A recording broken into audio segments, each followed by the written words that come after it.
جتنے بھی اس دنیا میں حق پرست آئے، جنہوں نے حق کا ساتھ دیا، جو اولیاء اکرام تھے، صوفیاء اکرام تھے، جنہوں نے اللہ کا وہ حقیقی راہ لوگوں کو دکھایا، اللہ کی پہچان کروائی، ایسے اللہ والے صوفیاء اکرام، ایسے اولیاء اللہ پر ظلم کیا گیا، انہیں ستایا گیا۔ اور یہ سب باتیں میں کوئی اپنی طرف سے نہیں کہہ رہا، یہ سب اتہاس میں درج ہے بھائی۔ آپ چیک نہیں کرتے ہیں، آپ دیکھتے نہیں ہیں، آپ اتہاس اٹھا کر دیکھیں، روایتیں اٹھا کر دیکھیں۔ جن جن حق پرست لوگوں کے اوپر، اولیاء اکرام کے اوپر، صوفیوں کے اوپر ظلم کیے گئے، ان سب کے کہانیاں، ان سب کے اتہاس درج ہیں۔ آپ چیک کریں، آپ دیکھیں، دیکھتے نہیں ہیں تو اس طرح سے آپ ایسے لوگوں کے سپورٹ میں آ جاتے ہیں اور بدگمان ہو جاتے ہیں۔ ایسے مخالفین لوگوں کا آپ سپورٹ کر دیتے ہیں، ان کی باتیں مان لیتے ہیں اور ان کے جماعت میں شامل ہو جاتے ہیں، جو پہلے سے آلریڈی غلط ہے۔ جنہوں نے حق پرستوں کو، اللہ والوں کو بدنام کیا، شروع سے بدنام کیا، جنہوں نے ظلم کیا اور اب تک کر رہے ہیں، ایسے لوگوں کا سپورٹ آپ کرنے لگ جاتے ہیں، ایسے لوگوں کی بات آپ مان جاتے ہیں۔ آپ چیک نہیں کرتے، آپ دیکھتے نہیں اتہاس اٹھا کر۔ دیکھیں اتہاس اٹھا کر، روایتیں اٹھا کر، ائمہ اہل بیت یا تو انہیں زہر دے کر مار دیا گیا یا تو انہیں قید خانوں میں ڈال دیا گیا۔ حضرت امام ابو حنیفہ کو قید خانے میں ڈال دیا گیا۔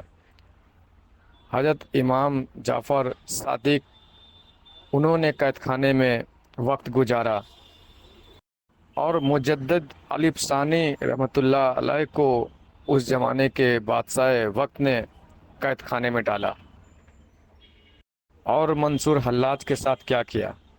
انہوں نے زبان سے یہ الفاظ کہے کہ میں حق ہوں، یہ الفاظ ان کی زبان سے نکلا، ان کے سینے سر سے دھڑ کو الگ کر دیا گیا، ان کی سر قلم کر دی گئی منصور حلاج کا، صرف ایک الفاظ بولنے کی وجہ سے کہ میں حق ہوں، انا الحق، انہوں نے جو الفاظ بول دیا۔ شاہ شمس تبریز، اس نے کیا کہا تھا؟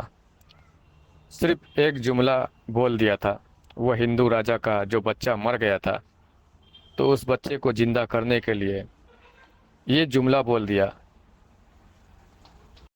کم باذن اللہ۔ شاہ شمس تبریز نے 3 دفعہ کہا کم باذن اللہ، کوئی اثر نہ ہوا۔ تو پھر انہوں نے اللہ سے رجوع کیا کہ اے اللہ، یہ زندہ کیوں نہیں ہو رہا ہے بچہ؟ تو اللہ نے کہا کہ کیوں کہہ رہے ہو کم باذن اللہ، کیونکہ یہ تو میرے حکم سے ہی مرا ہے۔ اب اگر تجھے اپنی مرضی چلانی ہے، تجھے زندہ کرنا ہے، تو تو اپنا نام لے۔ اب جب اللہ نے حکم دے دیا تو پھر انہوں نے کیا کہا کہ کم باذنی، کہ میرے حکم سے کھڑا ہو، اٹھ جا۔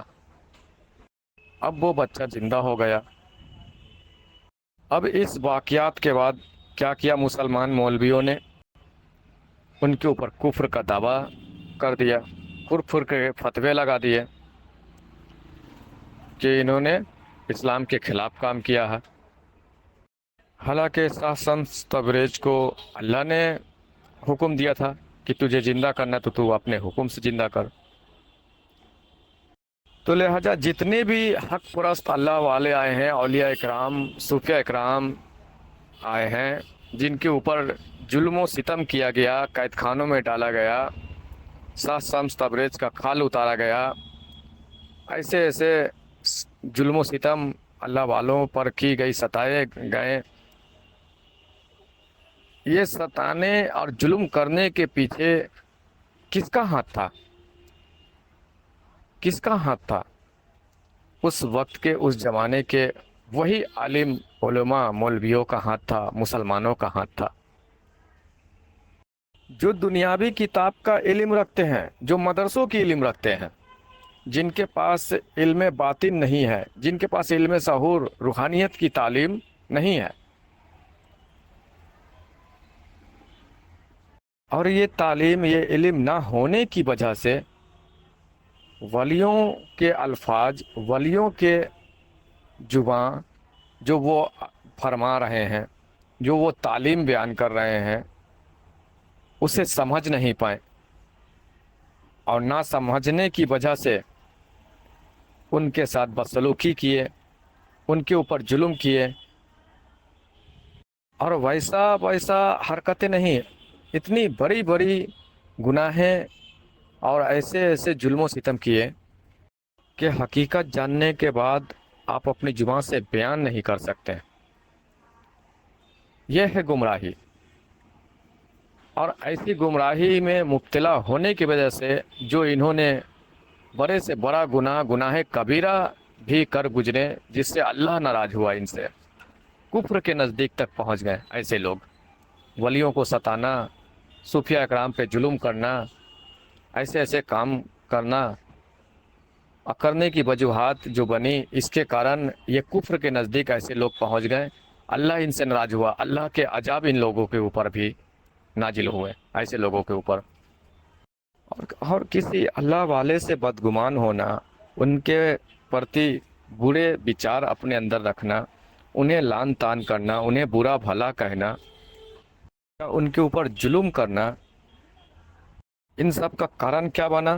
کارن یہ بنا کہ ان کے پاس وہ علم باطن کا نہ ہونا، مدرسوں کی تعلیم، کتابوں کی تعلیم، اوپرا اوپری شریعت کی تعلیم صرف ہونا، یہ وجہ بنا، یہ کارن بنا، جس وجہ سے یہ لوگ حقیقت کو دیکھ نہ پائیں، سمجھ نہ پائیں، اللہ والے کو پہچان نہ پائیں، اور برے کام، گناہ کبیرہ جیسے کام وہ اپنی عمل میں کر گزر گئے، جس کے کارن اللہ ان سے ناراض ہو گیا۔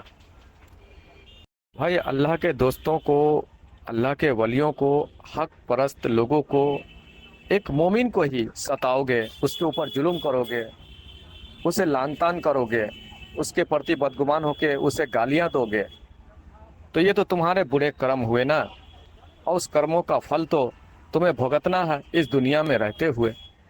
اللہ کے عذاب تو تم پر لازمی ہے آنی، اور اللہ کے عذاب اور وہ برے کرموں کا پھل کس صورت میں آتا ہے؟ اور یہ اللہ کا عذاب، ہمارے برے کرموں کا پھل، وہ نتیجہ جو ہمارے جیون میں آتا ہے، کس صورت میں آتا ہے؟ اور وہ اسی صورت میں آتا ہے، ہمارے جان مال آل اولاد، اسی صورت میں آتا ہے، ہمارے جان مال کا نقصان ہونا، آل اولاد کے اوپر وہ عذاب طاری ہونا، ہمارے برے کرموں کا وہ پھل، وہ نتیجہ ہمیں ملتا ہے۔ ایسے کام ہم آپ کرتے ہیں جو نہیں پہچان پاتے ہیں، باطن کو نہیں سمجھ پاتے ہیں، تو ایسے کرموں کا پھل ہمیں انہی صورتوں میں ہمیں دیکھنے کو ملتا ہے۔ تو میں یہ کہنا چاہوں گا کہ علم شریعت، کتابوں کی تعلیم، وہ علم آپ نے حاصل کیے ہیں، کوشش کریں کہ روحانیت پہ توجہ دیں، علم باطن کو بھی حاصل کرنے کی کوشش کریں، تاکہ ایسے دھوکہ نہ کھائیں اور کسی کے ساتھ بدسلوکی کر کے آپ اپنے لیے عذاب تیار نہ کر لیں، اپنے اوپر اللہ کی ناراضگی کا سبب نہ بنا لیں۔ جیسا کہ سیدی یونس الگوہر شاہی نے فرمایا، سرکار گوہر شاہی کے حوالے سے، کہ سرکار گوہر شاہی جسے اپنا بنا لیں، اپنا لیں، تو اسے کوئی کاٹ نہیں سکتا، اسے کوئی جدا نہیں کر سکتا، اللہ بھی اسے نہیں کاٹ سکتا۔